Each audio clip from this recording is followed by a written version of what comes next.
Well, hello, everyone, and welcome to a new episode of He Said, He Said, He Said. Look at the world from a seasoned Black man's perspective. I'm your host, Alvin King, and welcome to another very special edition of our show tonight, ladies and gentlemen. We are so grateful that you are here with us tonight, and my producer just wanted you to see that we are all here. And we are all here like you are. Thank you again you know what? Thank you all for being here. I'm going to leave it and get back on track. Well, ladies and gentlemen, as we celebrate and close out June, which is Black Music Month, and thank you all for being here this whole month for Black Music Month, we're shining a light on artists who are not only preserving the rich legacy of Black music, but also using their gifts to inspire and uplift. We are excited to have singer, songwriter, and composer and poet Timothy Lloyd with us tonight, ladies and gentlemen. I'm telling you, this voice, all I can say is, to be honest, I'm glad that we have him on the show now, because this brother is going places, and we're so happy that he's here with us tonight. Let's first of all talk about this darn oppressive heat that we've been experiencing, ladies and gentlemen. Tens of millions across the Midwest and the Mid-Atlantic were under the heat alerts earlier this week, as a dangerous heat wave that began over the weekend continues to move through our region. The rare June heat wave broke about 20 records last Sunday and was expected to break more this week, but I don't know if it happened. And according to the Weather Channel, Mitchell, South Dakota broke its daily high last Saturday when temperatures climbed to 104 degrees Fahrenheit, and it smashed its previous record of 101 degrees. Records were also set across Wyoming and Minnesota, according to the channel. But let's talk about DC. I could fry an egg on my porch this week, and it wasn't until today that I went outside when the heat wave broke, and I ran today, and my co-hosts were teasing me because it was misty outside, and one of them asked me, was I Caucasian? And I'm telling you, it just felt so good to be out and running today after this heat break, because it was just like oppressive. Also, for those of you who are Alvin Ailey American Dance Theater lovers, the Alvin Ailey American Dance Theater, a longtime highlight of the John F. Kennedy Center annual dance season, will not appear at the Washington Institution in this upcoming year. The company announced its decision on Monday, attributing the change to a new opportunity with a partner that has global reach. No further details were disclosed, though. The statement indicated a desire to return to the Kennedy Center in the future, like 2028. But you didn't hear that from me, okay? I mean, you didn't hear that from me. And in fashion, for my fashionistas out there, after 37 years at the helm of American Vogue, editor-in-chief Anna Wintour is stepping down. The Daily Front Row, Women's Wear Daily, and Business of Fashion confirmed that the longtime editor of the Fashion Bible is leaving her position, leading the monthly magazine. Per the outlet, Winter 75 announced the news in a staff meeting on the morning of Wednesday, June the 25th. Vogue will seek a new head of editorial content, while Wintour will stay on as Condé Nast's Global Chief Content Officer and Global Editorial Director at Vogue, overseeing every brand globally, including Vanity Fair, GQ, and Architectural Digest, and more. So is she really leaving? Is she really leaving? I don't think so. I think Anna Wintour is here to stay. And last, before I bring the guys in here, let's talk a little music, ladies and gentlemen. R&B stars Brandy and Monica are reuniting on stage for the first time ever, and they're bringing their chart-topping hit back to where it all started. The two R&B powerhouses just announced the Boy Is Mine tour, a nationwide co-headlining tour that will stop in Washington, D.C. on Sunday, November the 30th at the Capitol Arena in downtown D.C. She will have special guests, Kelly Rowland, Money Long, and Jamal Roberts, the 2025 American Idol winner. And it's the first time that Brandy, like I said, the first time that they will be touring together. And first of all, I have my ticket. So let me just tell you that I have my ticket.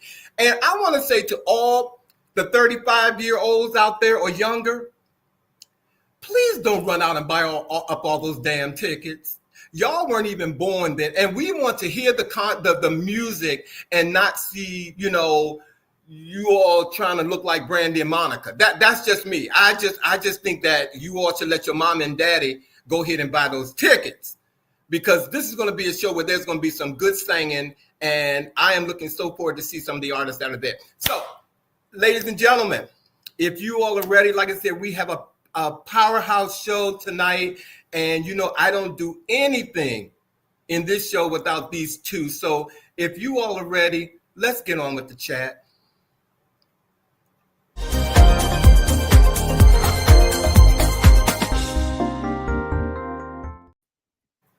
The boy is my...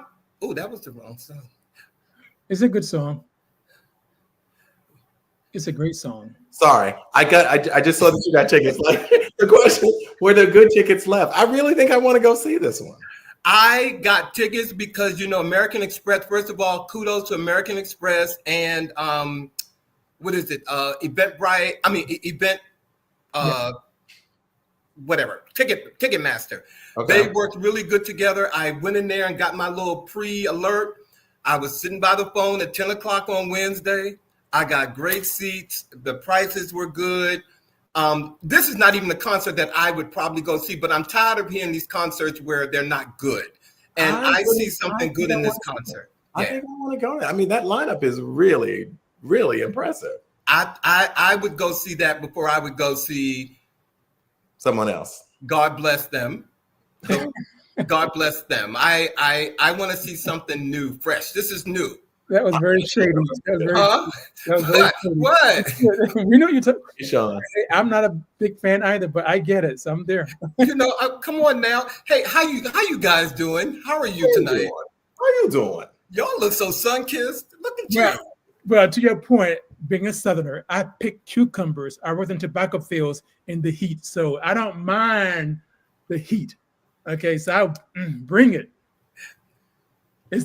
So. Well, I have a feeling you will be bringing the heat tonight. But before you do it, I want to say hi.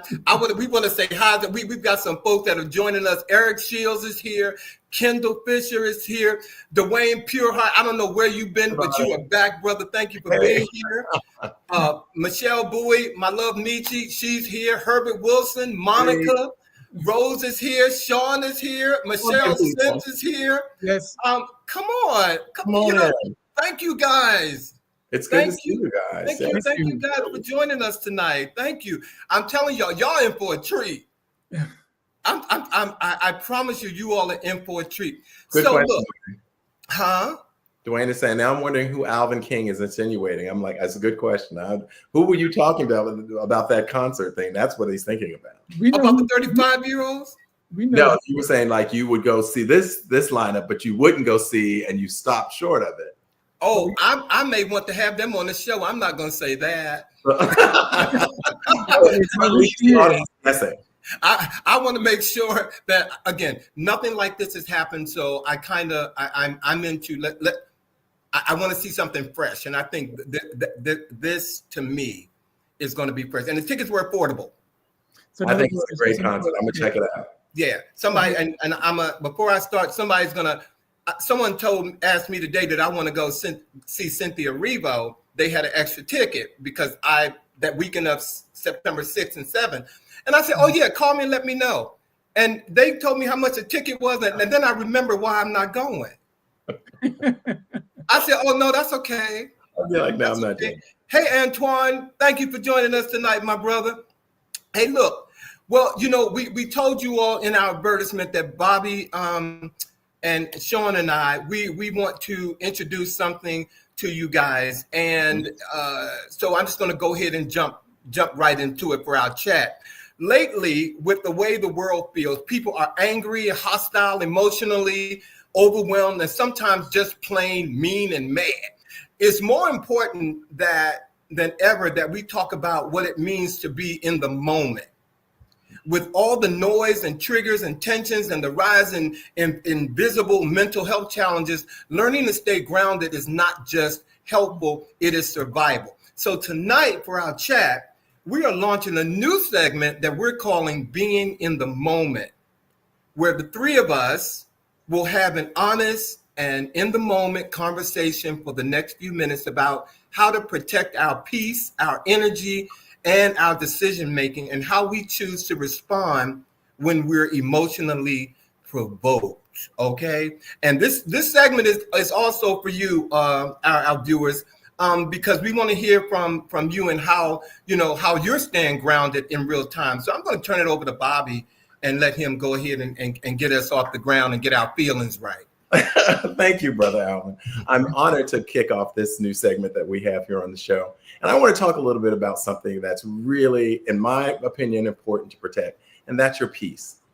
There are a lot of things going on in the world around us that can disturb our inner peace, our space of quiet and calm. And, I know for me, one of the things that I do each and every day is, first of all, when I first wake up, without doubt, the first thing that I say every day is thank you, God. Because what I realize is that the opportunity, the blessing of opening my eyes another day is indeed that, a blessing. It was not guaranteed nor promised. Followed by reading reflections and scripture reading. I center myself in terms of my spiritual space and faith, and it allows me to be calm throughout the course of the day. And sometimes I have to remind myself of what I read earlier in the morning. But for me, that's one of the things that I do to try to start my day with a place of being centered and being peace and in a space of gratitude by saying thank you first and foremost for the blessing of opening my eyes. So that's how I kind of protect my peace and so forth. So do you guys have any particular, and I know I want to, and while we're talking about it, I want to ask our viewers if there's a particular habit or something that you do on a regular basis that guards your peace. We want to hear from you guys. So drop us a comment and let us know. So you guys got a daily ritual of something that you do to maintain your sense of peace? Sean, you want to go? I don't do it often enough, and that is being active, being in the gym or going on a long bike ride or a long walk. But with work and everything else, it's kind of hard to find time to be consistent in being in the gym. And so, but when I'm there, it's like, I don't know, it feels right. So being physical and staying active creates your calm. How about you, Alvin? Well, and there are a few people probably who know me well will attest to this. I have a clip that I play every morning on my phone, and it is a clip that allows me to prophesy over myself. And it speaks, it tells me how I should, and it's the same woman every day, 365 days a year. If I ever lose the clip, it's going to be, I don't know. But I swear by it, and I prophesy over myself in the morning before my feet even hit the ground. Yeah. And I tell myself what I'm going to do, how I'm going to feel, how I'm going to present myself. And the other way that I protect my peace, Bobby, I try not to listen to or look at things that will shake me first thing in the morning if I can help it. Yeah, absolutely. You know what I'm saying? And so when I turn on the TV in the morning, I know when they're talking about the weather. And so I cut it on just to see the weather. So at the beginning of the day, that's how I protect my peace without getting really I love that, because one of the things we know that we cannot do is we can't control everything around us, but we can control ourselves and how we respond to it. We actually, and Dwayne, thank you very much for those affirming words about being spiritual in the morning. And I think we also had another viewer that talked about walking. I love to walk as well. Tammy loves to walk with nature and hang with her animals and gardening. I appreciate all of that. So let's all think about things that we can do on a regular basis to protect our peace. But Bobby, I want to ask you and Sean a question though here for you two. How do you prevent other people or strangers or loved ones from disturbing your inner calm? Well, one of the things I think I try to remind myself all the time is that every call does not require a response. Just because someone says something to me, like, I think one of the most effective ways of letting people know not to say that to me again is if you say it to me and I don't even respond to it, or I just walk away. Right. And then when I'm asked about it, I'm like, I'm sure I know you were not talking to me when you said that. So part of it is, again, just realizing that there are things that are going to seek to disturb your peace as a part of life. Mm-hmm. But I can control me. I can determine whether or not I allow people to rob that of me. And so I try to be just conscious of understanding the control that I have. Sean, did you want to say anything on that one? No, I'm still processing that one. And I love the routine, the rituals that the two of you do each morning. And I'm taking that into consideration because I'm a deeply spiritual person. Which actually, let me just go into the next one about protecting your space and your energy. Well, hold for 1 second, because Eric, but sorry to interrupt you, Sean, but Eric still says that he reminds himself of the value of my creation, that things outside of me are not mine, and speak with dear friends like Alvin King. Like Alvin King. I'm blessed to have a circle of true friends by definition. Thank you so much. Thank you. Thank you. Thank you. Thank you, Eric. You. Wow. Having a good circle is very important. Yep. Yes. I'm sorry, Sean. Go ahead. No, that was definitely worth it because it gave me time to think about something. One of my favorite quotes is from a book by Eckhart Tolle, where he wrote, "Nothing is as serious as the mind makes it out to be." And that's been a favorite quote of mine for about 20 years. And I have to constantly remind myself that, nothing is as serious as the mind makes it out to be. And that kind of goes into protecting your space and energy. And, I've traveled quite a bit, and I've always been surprised as to strangers from around the world, whether it was Morocco, Spain, Brazil, whatever, people who have come to me and said things like, who are you? There's something in you. You have a good energy or something. I don't know what they're talking about. But over the years, I've learned to kind of embrace it, whatever this energy that I have, that people seem to see and it resonates with them. And I think it's tied to my spiritual upbringing.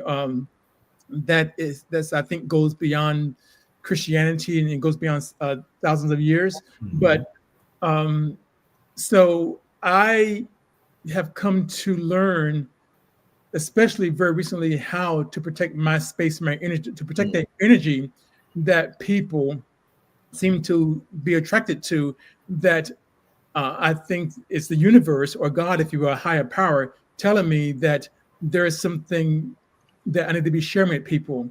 And so the way I protect my space and energy is I don't bring in individuals who disturb that energy, who don't match the wavelength. What I do and what I've done very recently, including with coworkers, cut them off. I don't. Once you cross me that way at work or whatever, this person is not good. This person is saying things or doing things that is really disturbing my energy, invading my space, and I let that person go. I don't invite them to my world any longer. I close the door to them. So my question to everyone who's watching today is, who or what drains your energy, and how do you recharge? The way I recharge is by going to the gym and getting some good sleep. So how do you guys do it? How do you guys recharge? How do you guys, who or what drains your energy, and how do you guys recharge? What drains my energy? For the most part, I'm going to be honest, painfully honest. What really drains my energy is inconsistency.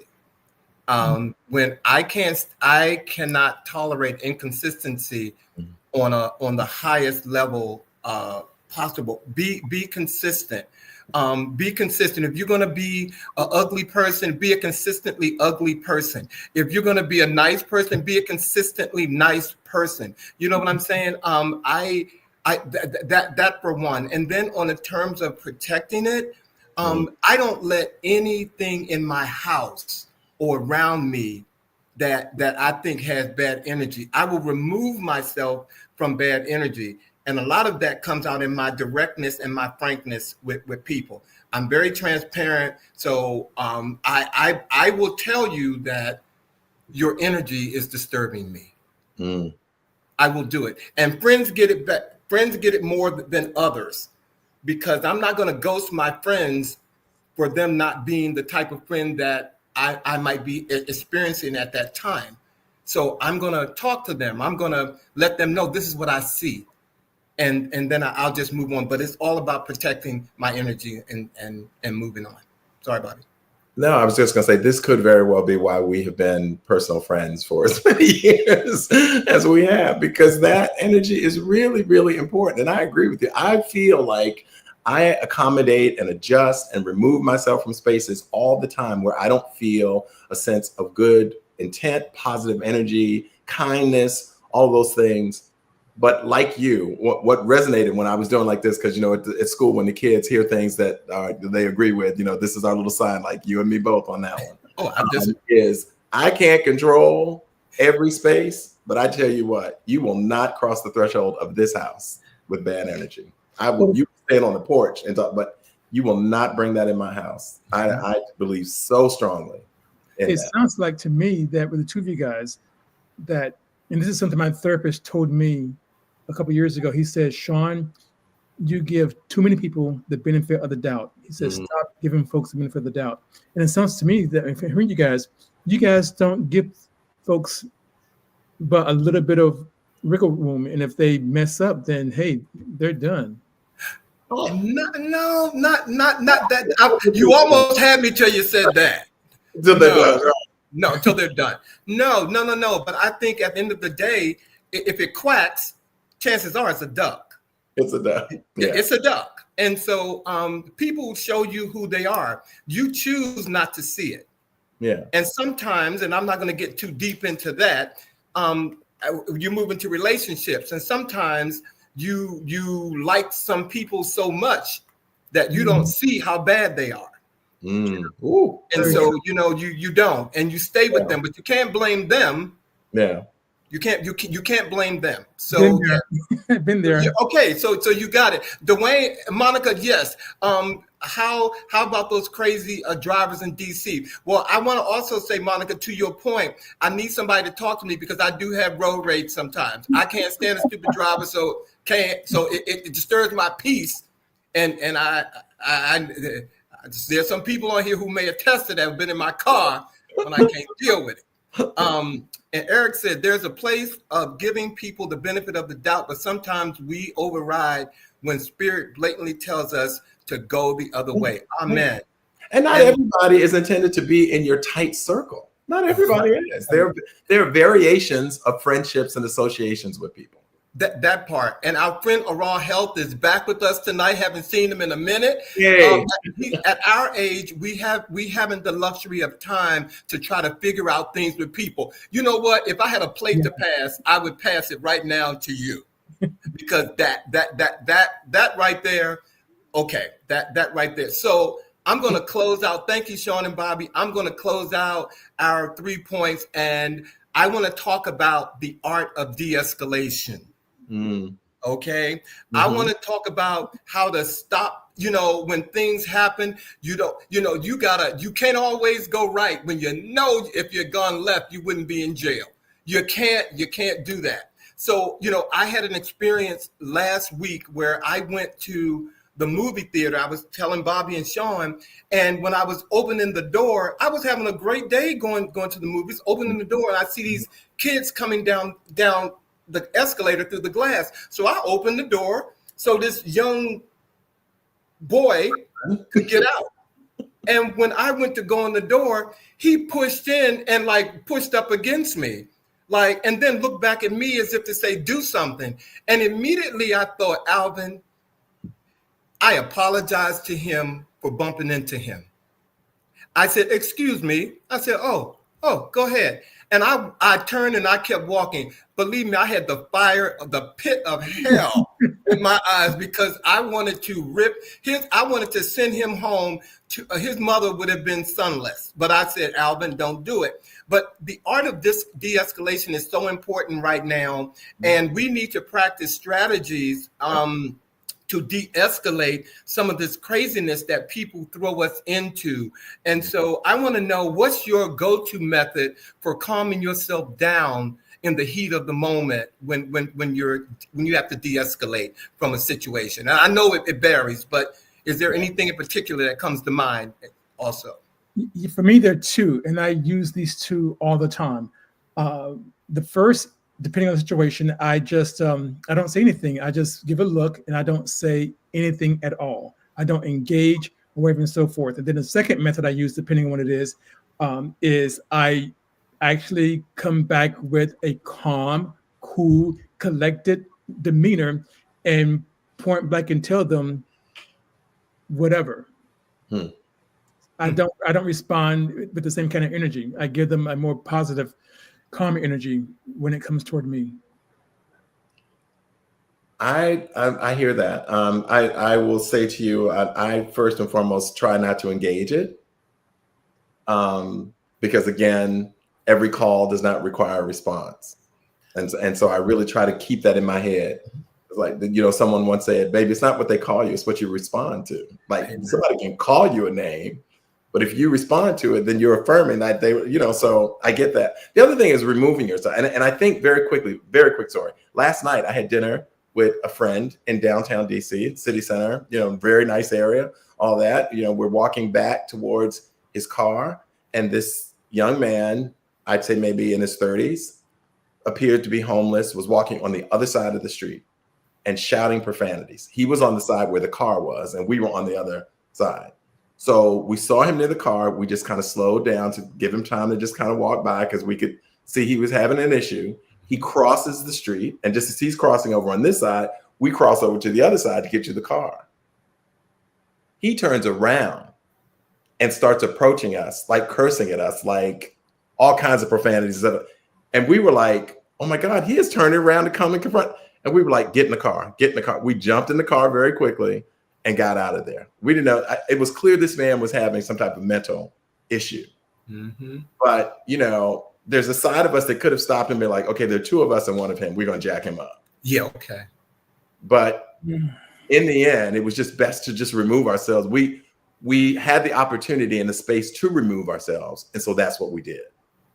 Wow. Well, it's very real, the situations that we find ourselves in out here, that a choice has to be made as to kick it up or de-escalate, as you were saying. Well, thank you, Bobby and Sean, and thank you, viewers, for weighing in also. We just thought we needed a special segment tonight to talk about where we are and being aware. And we thought we would kick off our being in the moment. So to close real quick, we're just going to give you guys, three closing comments before we move on to the next segment of the show. And for me, being in the moment doesn't mean you're always calm. It means you're always aware of your triggers, your energy, and your peace, and your choices. And for me, this is about empowering each other to respond with intention, not impulse. So with this new segment, we're really hoping that it made you reflect and think about some things. And again, we invite you to continue to share some of your comments throughout the show. Alvin, we actually had a couple that came in after we were talking. Oh, one of my favorite, George Pringle is here and Troy Patterson is here. Thank you all for being here. Troy says, I know a lot of people, but limit who I call friends. That's first and foremost, especially the real friends, not Facebook friends. Right. Right. Facebook friends do not automatically constitute friends. I hear you. And Michi said, I work every day on remembering to not engage because there's always someone who will say or do something that will make me want to go off. Instead, I remove myself. Good practice, you all. Please, we live in a world where there's a lot of stuff going on, and you just got to we just got to be aware. Yeah. All right, ladies and gentlemen, it is time to get on with our show. And you know what? It is time. This is a live show, all the way live, ladies and gentlemen. So our special guest tonight, Bobby and Sean, if you all ready, I'm going to introduce him and get him in here. Let's go. Okay, if there was ever an impeccable blend of, excuse me, 1 second. I don't even know what happened to my screen. Oh, there it is. There you go. Well, you know what? I'm telling you, it's a live show, ladies and gentlemen. If there was ever an impeccable blend of old school soul and modern day magic, Timothy Lloyd Jr. is the embodiment. Born and raised in Omaha, Nebraska, this rising star captured hearts with the 2024 release of his breakout single, Time Will Only Tell, a soaring, soulful track produced by Emanuel Blethy and Timothy himself. Drawing inspiration from legends like Bill Withers, Stevie Wonder, Aretha Franklin, Earth, Wind & Fire, Whitney Houston, Mariah Carey, and so many more, Timothy discovered his gift for music at Omaha South High School before moving to Atlanta in 2012 to pursue his dream.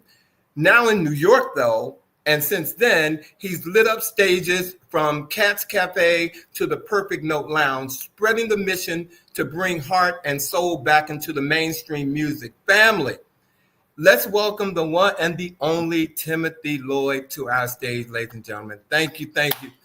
Hello. Timothy. Hello. we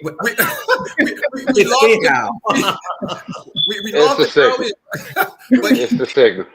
Welcome to the show tonight. And, we're going to go ahead and kick off our questions because we got a few things for you. And ladies and gentlemen, don't leave because he's going to bless us tonight with that powerful voice. So let's take it away, guys. Okay, so Timothy, I get to start our questioning tonight. Now, as Alvin mentioned earlier, you were born in Omaha, Nebraska. Was growing up there influential in terms of shaping who you are today as a person and an artist? Do you think that geographical location impacted you in a particular way?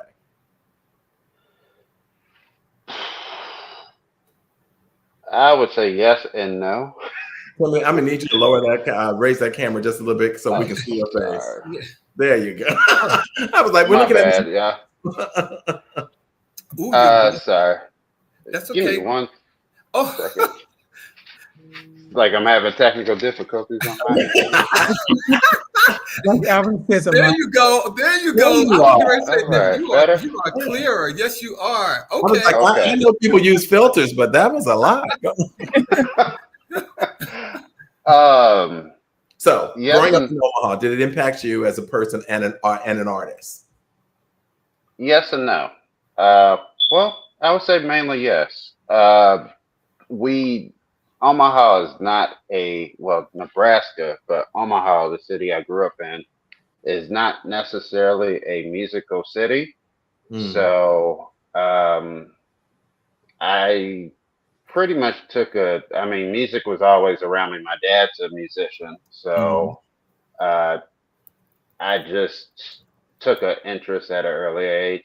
But I didn't know I actually had the talent until later on, like 17, 18. So, yeah. But I guess you can say because Omaha doesn't have a music scene, we had a lot of record shops. So I used to go to a record shop every weekend and purchase a record. I think the first one I bought was Natalie Live 1978. Oh, wow. I do. Yeah, I do remember that. Good choice. Very good choice for your first one. Okay. Yeah. I would concur. Timothy, again, Sean, again, welcome to He Said. Glad to have you here.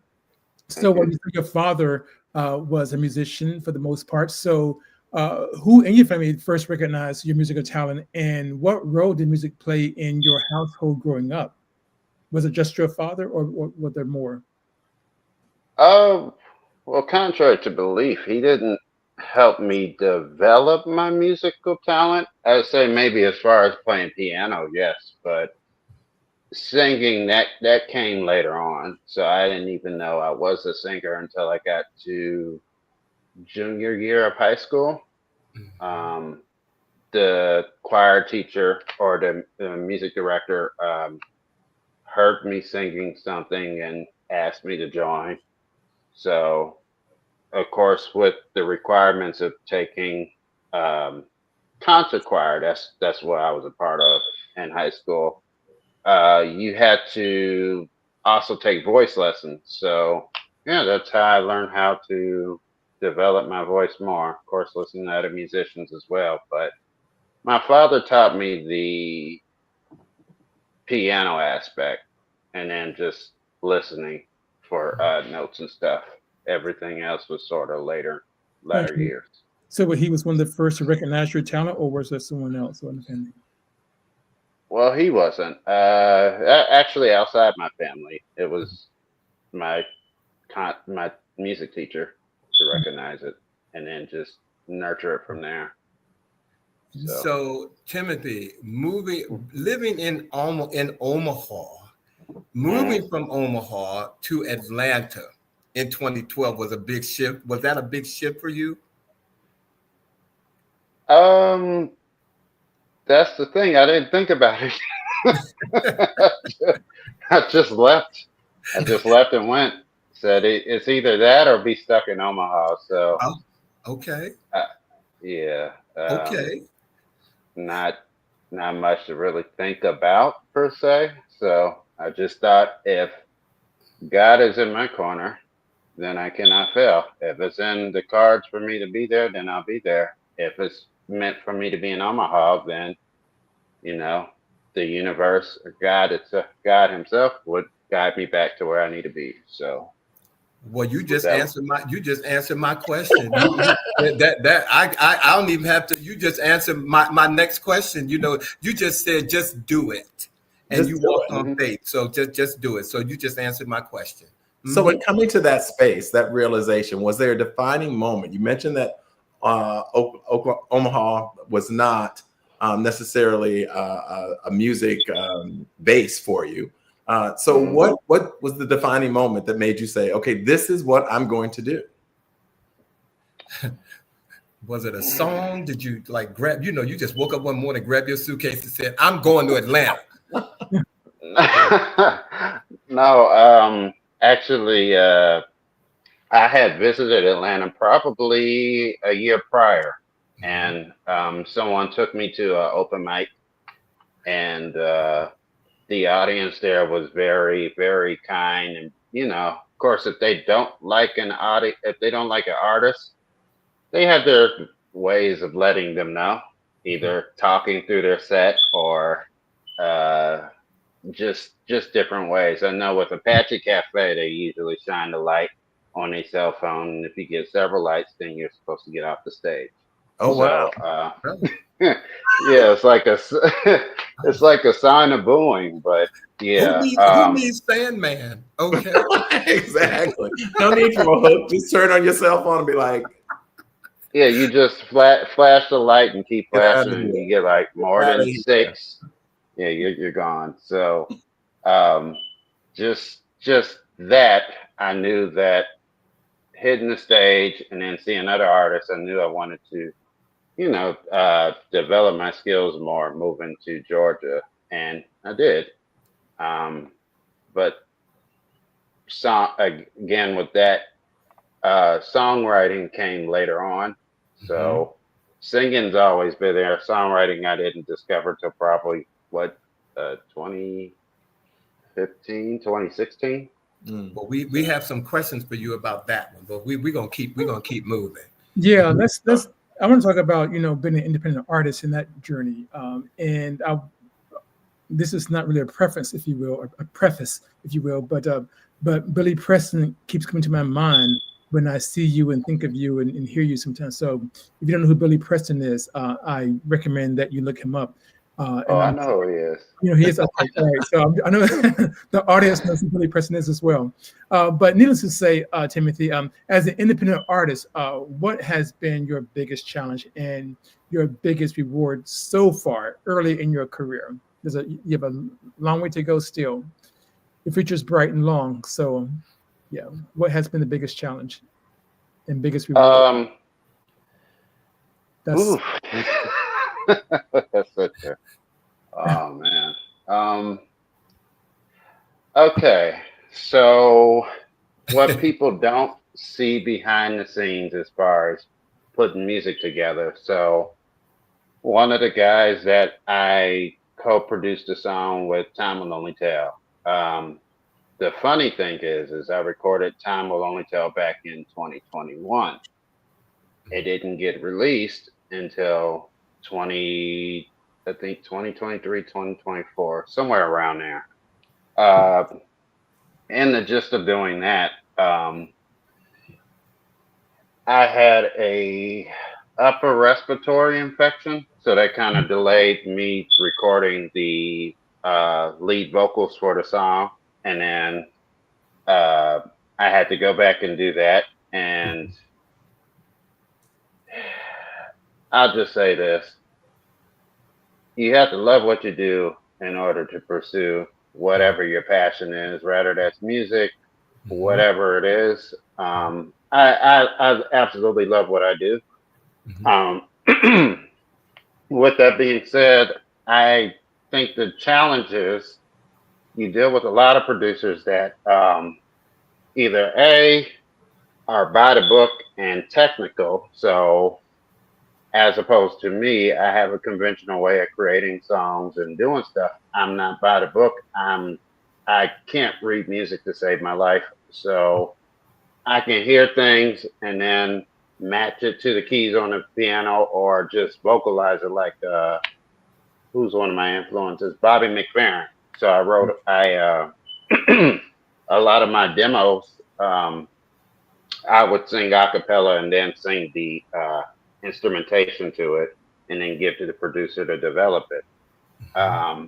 So, but for some producers, I find that's intimidating. And then you have producers that try to put you in a mold or a box of what they think the type of artist that you would be or could, I guess, be digestible. I don't know how many times I've heard that word, to the masses. So, yeah, that's just that. I think that's the biggest thing I had to overcome because even now, currently, the producer that produced the Habit song and Time Will Only Tell, I don't think he believes in my musical vision, even though I paid him his producer's fee up hand. I paid him $5,000 to produce 5 songs. And that was back in 2020. Here we are in 2025, and I only have 2 songs out. Wow. Now, Timothy, you co-produced Time Will Tell, right? Only Time Will Tell? Yes. Time Will Only Tell. I'm sorry, I didn't want to get the title wrong. Time Will Only Tell. You co-produced it, and you speak about being a kind of out the box kind of producer and so forth. Is it something that you hope to do with future music of yours, or are you just going to be kind of like the performance entertainer and allowing other people to do that? Oh no. When I put out music, my hand is all out through the production, through the songwriting, through everything you hear. My hand is definitely on it. So excellent. Yeah, I couldn't imagine somebody handing me a song and say, "Here, sing this." You know. Well, not everybody has the skill set of writing and all that other as well. So yeah. So yeah. Thank you. Yeah. Yeah, that's true. Well, let me ask you. Okay. I'm sorry. Were you finished? Oh yeah. Okay. Sure. All right. Yeah, I've interviewed many recording artists over the years, and big and small, independent, et cetera, and so forth. And what I have come to believe and know for a fact, and everyone knows this, that the industry is a business. When it comes down to the nitty gritty, it is a business, and all businesses, for the most part, run on trends. Okay, to some degree. Okay, so tell me this, Timothy. In the industry, often driven by trends in the music industry, if you will, how do you stay grounded in your own sound and vision? Because when you get with, you're independent, but when you get with the label or when you get with on a radio station, when you go to iHeart or whatever, they're looking for that trend that's going to create more listeners. So how do you stay grounded in all of that?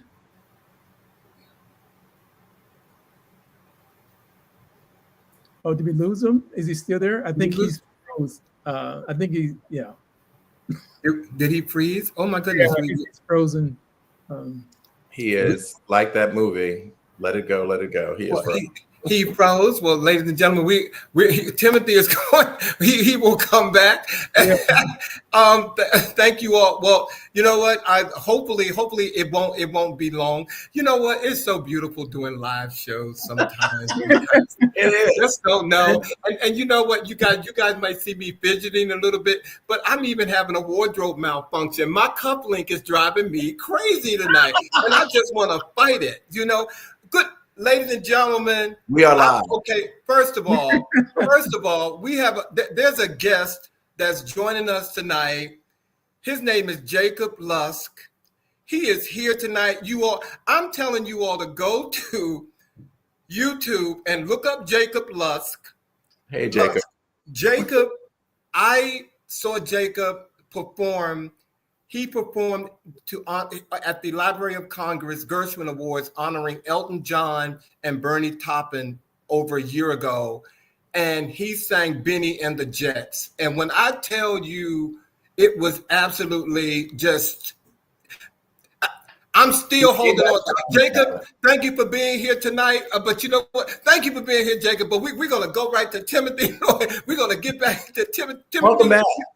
Sorry, good, that was my signal. Thank you. You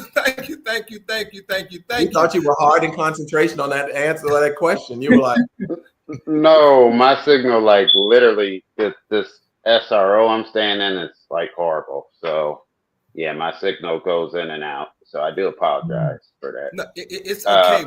We're a live show. So do you remember the question that Sean had posed to you?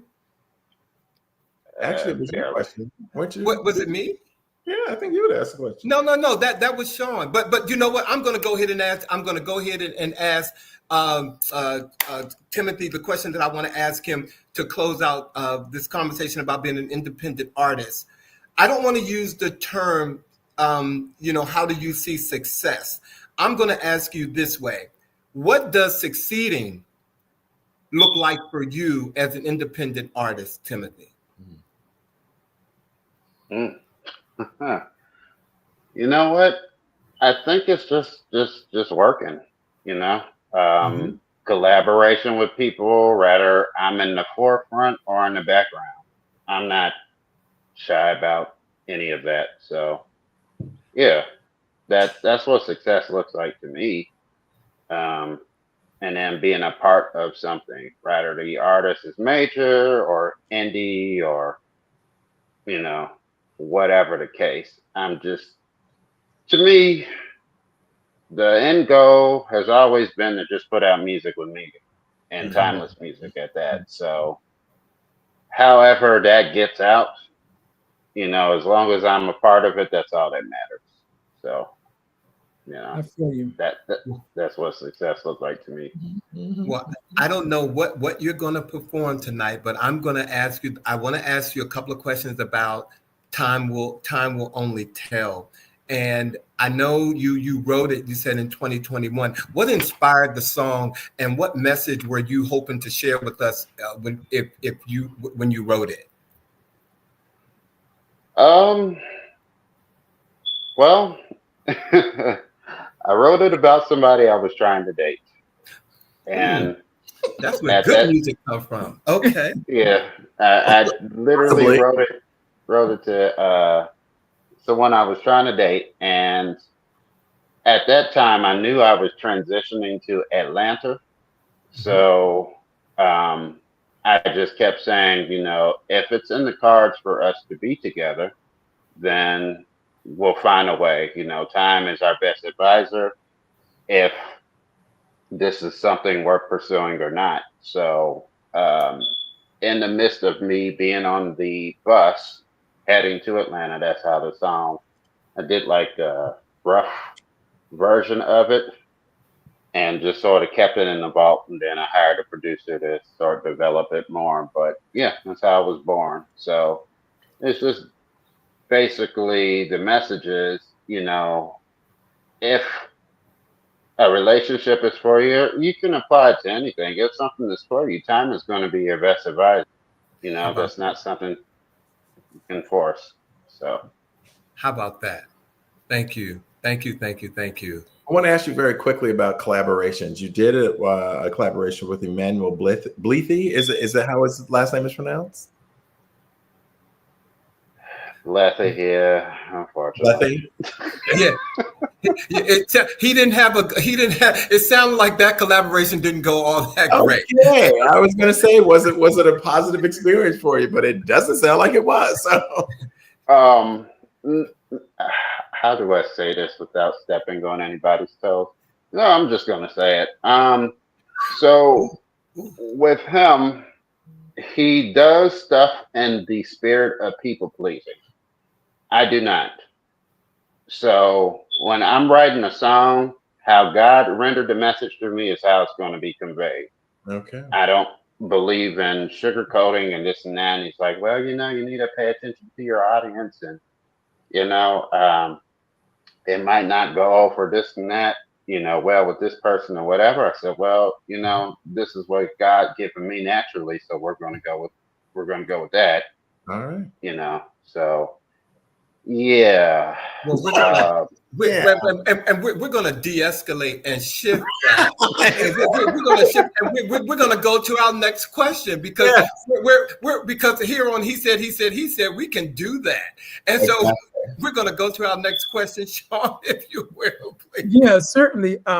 Because I'm wondering how all does that tie into your performance and performing? Like Alvin mentioned before in the intro that you perform at places like Cat's Café and Perfect Note Lounge. So what do you love most about performing live, and what do you have coming up in the future in terms of performances and new music? Well, the thing I love about performing live is the energy of the audience. The audience is going to be honest with you if they're feeling it or not, especially here in New York. Um, I have not heard anything bad about my performances at all. As a matter of fact, if let's see, if I'm singing somewhere and I go onto the rafters, they're not expecting it. So I love the element of surprise. With new music that I'm working on, it's going to be some out of the box stuff. Sylvester was one of my influences, so it's definitely going to be something along the lines of house, but Sylvester influence type of music. So, Well, I'm going to first of all get your chops ready, but I have one more question for you because I am dying to. It's almost like I want to serve dinner to the audience. Timothy, if you could design your dream tour lineup, who would be on stage with you? ooh. Besides me emceeing. Oh, that's a good question. Wow. Are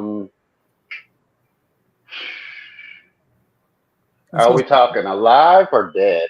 That's what I was going to ask. Well, you know what? It's your show. You tell me. You tell me because you know we have AI now. You could have anybody on that stage with you if you Hank want. just released a song with Leah. Dead or alive. Okay, so tell me, who would you have?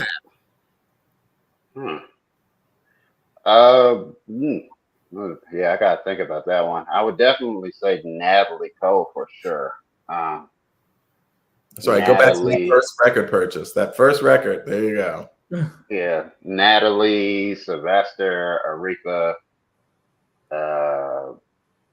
Al Green is another one, and then of course Lou Rawls for baritones. Love me some Lou Rawls. So, Timothy, we're going to have you sing, as Alvin pointed out, soon. And so I wanted to ask very quickly before you bless us with a performance. What do you hope your audiences get when you sing? What do you hope that they feel? the passion, the honesty, honestly, just the overall story that I'm trying to convey.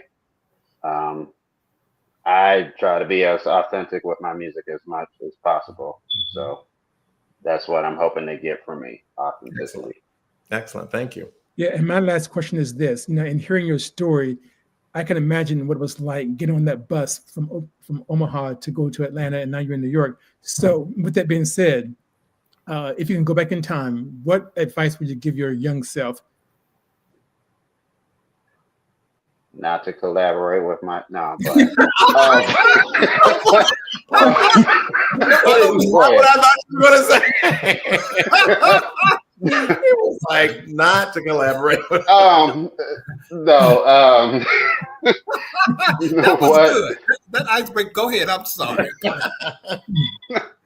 No, I would to just keep going, pretty much, and that's what I'm doing. Like, don't let anybody talk you out of anything. Just do what comes naturally. So Do what you have to do. Amen. mhm. So, but before you entertain us, my last question is: complete this sentence for me, Timothy. Time will only tell. ... Time will only tell if it's meant for us to. God, please. Time will tell. Oh God, how am I stumbling?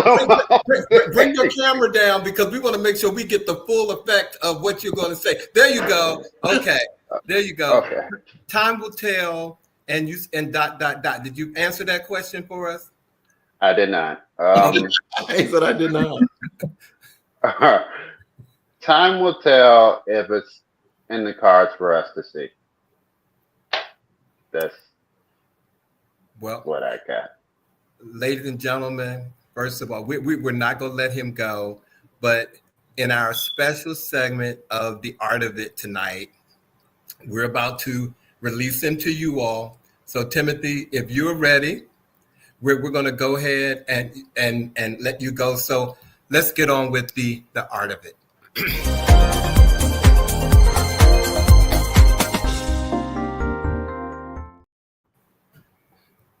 Alrighty. So I think I'm gonna do a little bit of Time Will Only Tell. Broke my own heart again, reminiscing how we used to be, what we were way back then. Lyrics with the perfect melody. Sometimes I rarely find heartache connections worth my time. My faithful life, you've come unexpected in due time, because I go on searching everywhere, but I'll never stop loving you. Within my soul I do declare, but I'll never stop loving you. I remember the second verse. I remember the second verse. It's been a minute.